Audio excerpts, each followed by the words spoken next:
Aditya Degree Colleges, leading companies లో 10,000 plus placements with 13.5 lakhs highest package.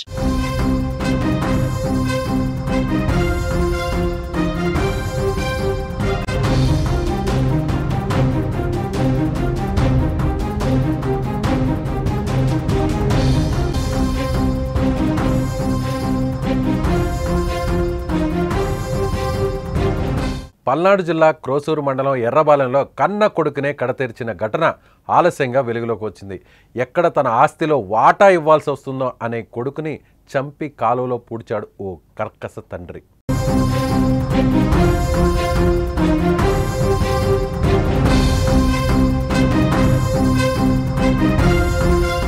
Achampet మండలం పుట్లగూడెం గ్రామానికి చెందిన బూక్య వెంకటేశ్వర్లు నాయక్ ఇద్దరు భార్యలు. గొర్రెలు మేకలు మేపుకునే వెంకటేశ్వర్లు నాయక్ మొదటి భార్య కోటేశ్వరమ్మతో 20 ఏళ్ల కిందట వివాహమైంది. వారిద్దరికీ మంగ్యా నాయక్ అనే 19 ఏళ్ల కుమారుడు కూడా ఉన్నాడు.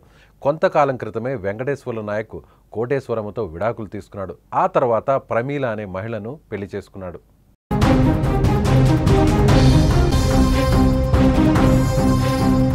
అయితే మొదటి భార్య కుమారుడు మంగ్యా నాయక్ తండ్రి వద్దనే ఉండేవాడు. తన కొడుకు ఎక్కడ తన ఆస్తిలో వాటా ఇవ్వాల్సి వస్తుంది అనే భయంతో 10 రోజుల కిందట వెంకటేశ్వర నాయక్ తన కొడుకును మంగ్యా నాయక్ను చంపి కాలువలో పూడి చేశాడు. ఈ విషయం గురించి ఆలస్యంగా తెలుసుకున్న బంధువులు పోలీసులకు సమాచారం ఇచ్చారు. పోలీసులు అదుపులోకి తీసుకుని ప్రశ్నించగా వెంకటేశ్వర నాయక్ నేరాన్ని అంగీకరించాడు. ఆ తర్వాత మంగ్యా నాయక్ మృతదేహాన్ని వెలికితీసి పోస్టుమార్టం కోసం పంపించారు.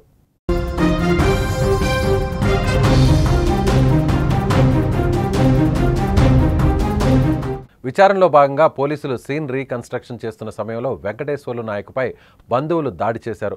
అడ్డుకోబోయిన పోలీసులపైన బంధువులు దాడికి పాల్పడినట్లు కనిపిస్తోంది. దీంతో ఒక్కసారిగా అక్కడ ఉద్రిక్త పరిస్థితులు చోటు చేసుకున్నాయి.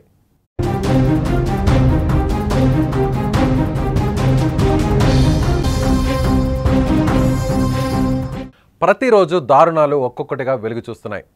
సొంత తండ్రే, కన్న తండ్రే కుమారుణ్ణి, తన కడుపును పుట్టినటువంటి కుమారుణ్ణి ఆస్తి కోసం, ఆస్తిలో భాగం ఇవ్వాల్సి వస్తుందనేటువంటి ఒక చిన్న కారణంతో ఇంత దారుణానికి ఒడికట్టడం నిజంగా కుటుంబం మొత్తం అంతా కూడా విలువలాడుతుంది. మంగ్యా నాయక్ ఎవరైతే చనిపోయారో, చనిపోయినటువంటి మంగ్యా నాయక్ సంబంధించినటువంటి కుటుంబం అంతా కూడా ఏకమై చంపినటువంటి తండ్రి వెంకటేశ్వర నాయక్ మీద ఒక్కసారిగా దాడికి దిగారు. సొంత తండ్రే, ఇన్నాళ్ళు పెంచినటువంటి తండ్రే మొదటి భార్యకు విడాకులు ఇచ్చినా, దూరంగా ఉన్నా కొడుకు మీద ప్రేమతోనే కొడుకుని ఇన్ని రోజులు చూసుకుంటున్నాడు అంటూ భావించినటువంటి ఆ కుటుంబం, బంధువులందరూ కూడా అలాంటి తండ్రే ఎవరికీ అనుమానం రాకుండా ఆస్తిలో వాటా ఇవ్వాల్సి వస్తుందనేటువంటి ఒకే ఒక్క కారణంతో పేగు తెంచుకొని పుట్టిన, రక్తం పంచుకొని పుట్టిన ఈ జన్మకు కారకుడైన తండ్రే సొంత బిడ్డను ఇంత దారుణంగా, ఇంత పాశవికంగా, ఇంత కిరాతకంగా చంపి ఎవరికీ అనుమానం రాకుండా పూడ్చిపెట్టినటువంటి సంఘటన తెలుసుకున్న ప్రతి ఒక్కరూ, ఆ గ్రామంలో ఉన్న ప్రతి ఒక్కరూ వెంకటేశ్వర్లు నాయకుని ఏం చేయాలి? ఇలాంటి తండ్రిని ఏ తండ్రి అయినా కష్టపడి రెక్కలు వంచుకొని బిడ్డల కోసం ఒక్కొక్క రూపాయి కూడబెట్టి ఆస్తుల్ని ఇవ్వాలని భావిస్తాడు.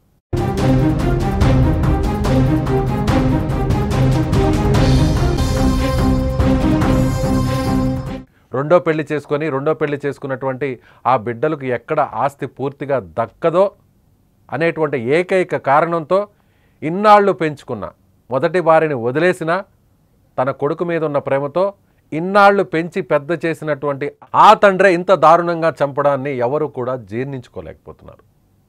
సమాజం ఎటుపోతుంది? తండ్రి కొడుకుల బంధం ఏమవుతుంది? తల్లిదండ్రులంటే ఈ సమాజంలో దేవునితో సమానం, దైవంతో సమానం. కొడుకుల ఆస్తి కోసం తండ్రిని చంపినటువంటి ఎన్నో ఘటనలు చూసాం, ఎన్నో ఉదంతాలు చూసాం. కానీ అదే ఆస్తిని కొడుకుకి ఇవ్వాల్సి వస్తుందన్నటువంటి కారణంతో, వాటా ఇవ్వాల్సి వస్తుంది, పంచాల్సి వస్తుందంట అనేటువంటి కారణంతో ఇంత దారుణంగా చంపినటువంటి తండ్రి నాకు తెలిసి బహుశా ఎక్కడ ఉండరేమో. ఇలాంటి తండ్రులను ఏం చేయాలి? ఇలాంటి తండ్రిని ఏం చేయాలి? మీ అభిప్రాయాన్ని కామెంట్ బాక్స్లో తెలియచేయండి.